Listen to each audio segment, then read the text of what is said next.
Hi everyone, it's Laura. Welcome back. We're doing something totally different today, you guys. No gardening involved. I know, shocker, but it's spooky season, you guys. I know that you don't want to hear it. Some people don't want to hear it at the end of August, but it is spooky season. We celebrate spooky year round here at the Purple Pumpkin. You guys know this. So today we're doing something inside.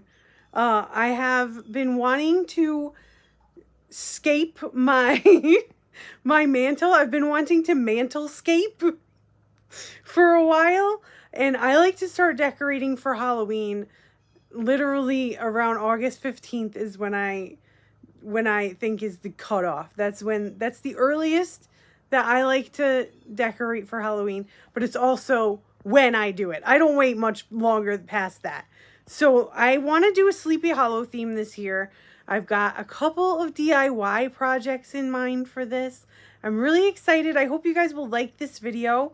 If you're new here, usually we do gardening content, but I also do a lot of DIY and crafting. So my name is Laura. I'm in Zone 6 for gardening, and I'm in my house for crafting. So feel free to hit the like and subscribe if you are new, and let's just get into it, y'all. Okay, so here's the area that we're working with. It's the mantle place under the TV, and then these two bookcases on either side. So my vision is like to have the village on one side, and then on the other side have like the haunted forest kind of pumpkin patch graveyard whole deal thing happening on that side. And then the mantle itself will just kind of connect those two scenes together. And we're going to do the covered bridge. That's going to be one of our DIY projects. And the other one is just going to be like a repaint of my Headless Horseman statue. So here he is. This is kind of the whole inspiration behind the whole Sleepy Hollow mantle decoration idea for this year. If you guys are part of the spooky community, you have definitely seen this guy before. He's been around for a few years, and he was really hard to get a few years ago. This year, not so much. We're seeing him everywhere. And when I bought him, he was kind of hard to find. So I got him in gold because he was hard to find, and I just wanted to have him. But he also comes in black as well, and I just prefer the look of the black one. I've had him gold for a couple years now, and I think it's just, I'm ready to make a change. So I'm going to paint him black. I'm going to make his pumpkin orange. So let's get going on that. And super easy project. I'm just using regular acrylic craft paints. So he came out great. I really like this better. I like the matte look of the black better than like the shiny gold. And then I also did the pumpkin orange, and I made his eyes and his mouth and his nose red. And you can kind of see where I also did the pupils of the horse red also. So he's kind of like, got like a evil look to him, and I like that. So he's going to go on this bookcase over here, and then I'm going to kind of build like the foresty graveyard area around him. But for now, let's move on to the next DIY, which is going to be the covered bridge. I had a piece in mind for this, and then I saw this at Michael's this year.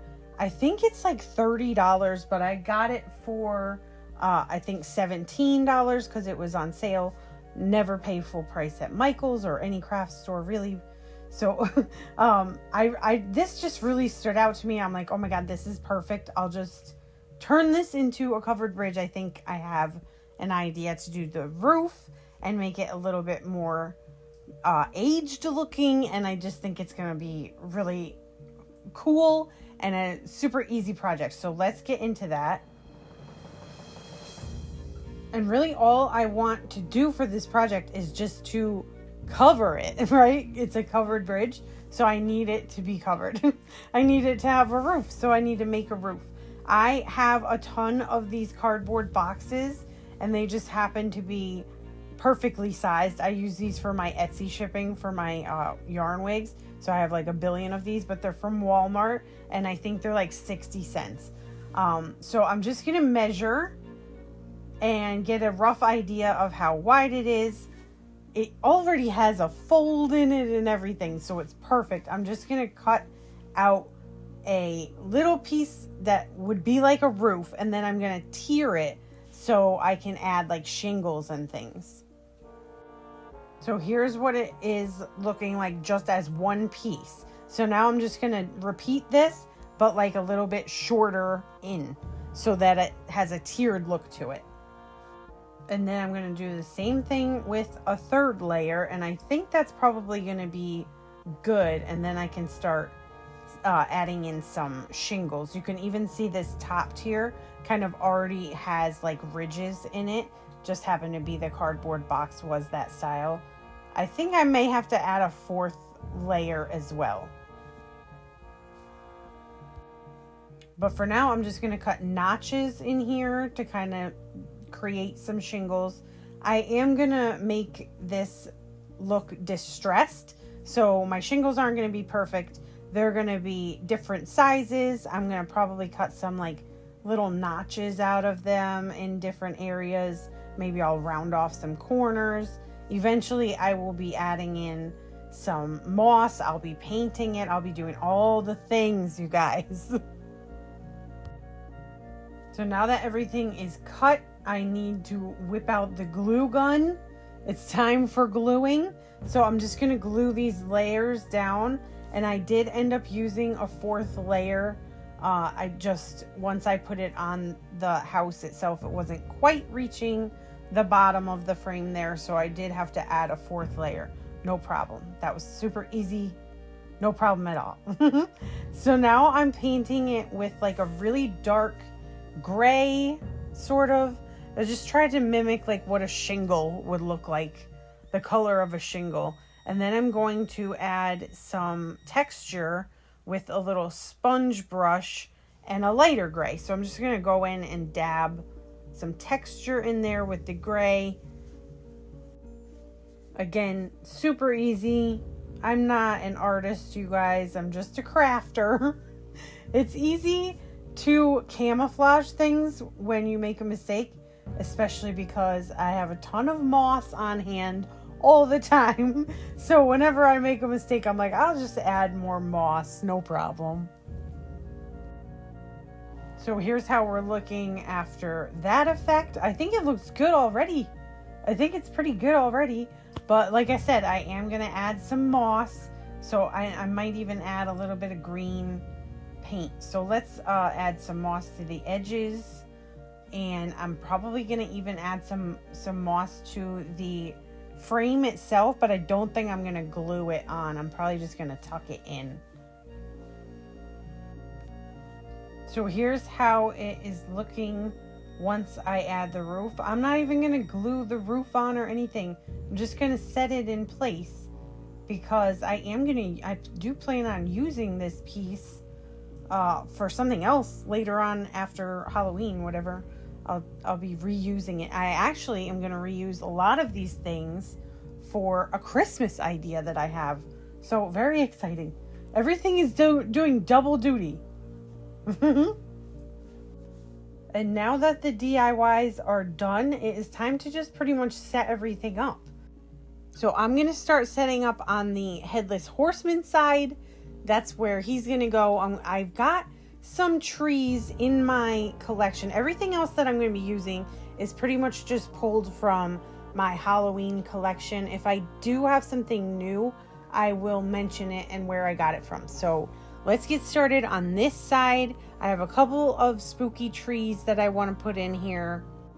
And actually, I had this white one that I thought about spray painting black, but then I had another idea because I have a bunch of these leaves, these autumn leaves, and I thought maybe I can stick these into this tree itself so it looks kind of like a autumny leafy tree who's losing its leaves. Not completely bare, so it's not really giving winter, it's giving autumn. And that actually worked out really easily. All I did was just take the little wire that's connected to the leaves and kind of shove it into the branch sections of this white spooky tree. So I think that came out really cute. And then I also have another black spooky tree that I'm going to try to camouflage with some other things because it is in one of these pots. I don't really like when they do that, but this is the one I have. This is the one I'm working with. So I'll just try to hide the pot with something else. And then the horseman is going to be kind of the main focal point of this side. And I have some pumpkins. I have some that I had from last year, and then I had some that I picked up this year at Dollar Tree. That's like the best place to get just these little pumpkins for this. And I also am going to throw a couple of gravestones in here. These, I believe, are from the Dollar Tree as well. I got them a few years ago, and I just really like the size of them. You never really see this size. They're probably about 6 or 7 inches tall. They're just perfect. They do actually have names on the other sides of them. I'm not even sure why I did this. I'm just used to having them turned around, and so I just turned them around. I don't know why I did this. All right, let's move on to the other side. Now, this side is going to be for my Sleepy Hollow Village area, so it's mostly going to be houses. I found this first piece, this awesome piece from Joann's this year. They have great pieces at Joann's, you guys, but I know I've mentioned this before, their pricing is ridiculous. That's why you have to use your coupon. This fold out house thing, I think it's listed at like $40, but I got it for $19.99, half price, and I thought this would be perfect for this project. And also, I plan on transitioning this entire thing after Halloween. I plan on transitioning the Sleepy Hollow Village to a Christmas Carol village. So that's what's going to happen. So I'm going to be reusing a lot of these pieces, especially the houses. And actually, another inspiration for this whole idea is this little white house here. This is something that we got from our German exchange student that we had, not last year, but the year before. My daughter went to Germany for 2 weeks when she was in 7th grade, and then they sent their students here for 2 weeks, and we hosted a young girl, and she brought us this little house from Germany, this little white house, and I love it, and I wanted to incorporate it into this project, so there it is. And I think it's all looking really good. I think once I add some leaves, it's just going to kind of tie it all together. And I also have some LED lighting back here as well. And I'm having a little bit of trouble getting it to go orange for me. But I like the way it looks with red. So I think that's the color that I'm going to go with. So here it is, y'all. I'm loving it. I'm obsessed. I think it's great. This is the daytime look. I will give you guys a little bit of a look at it in the dark. You won't be able to see quite as well, obviously.